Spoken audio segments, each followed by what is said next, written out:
Hey, this is Nick Moke for Digital Trends. We just got in the Palm Pixi Plus. This is the phone that Palm just announced for Verizon. It's very similar to the version that's already been around for a while on Sprint, but we're going to take a look at it, see what some of the differences are with the Plus version, and what's changed this time around, and whether this is a phone you might want to consider buying. So the body has actually not changed at all in the switch from Sprint to Verizon, which is actually a good thing. The Pixi has, I think, one of the most perfect smartphone bodies we've probably seen. It's really slim, it's really lightweight, fits nicely in the pocket, and if you can see on the back here, this is actually like one whole rubber piece. It makes the whole thing feel really solid. It doesn't collect fingerprints as much as these gloss black smartphones do, so we really like that about it. This version, it's important to note on Verizon that the Pixi actually has Wi-Fi now.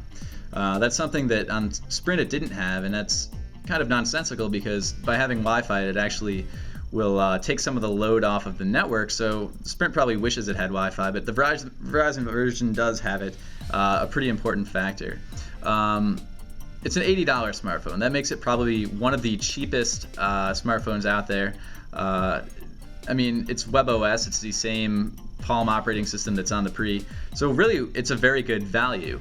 Now, on the opposite side of that coin, the Pre is only $150, so that's $70 up the ladder, and that actually does some things that the Pixi doesn't. For instance, this is actually using a slower last generation processor, and it shows when you kind of go through the menus and stuff on WebOS, it lags a little bit. It also has a 2 megapixel camera instead of a 3 megapixel camera. It has 8 gig of storage instead of 16 gig of storage, and it only has 256 meg of RAM versus the Pre Plus has 512. So this is actually quite a bit lower in specs than the Pre, which is only $70 away. And I think that's sort of its big Achilles heel, is that its older brother sort of outshines it in every way.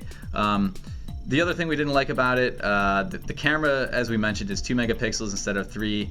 It doesn't take as good photos, and it's not really about the resolution so much. It's just it has a slower viewfinder. The Pre has a really fluid one, and we missed that on the Pixi.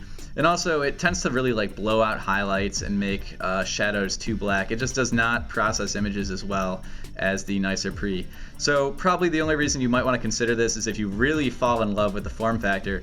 Otherwise, the Pre at another $70 more is a much better buy on Verizon, we think.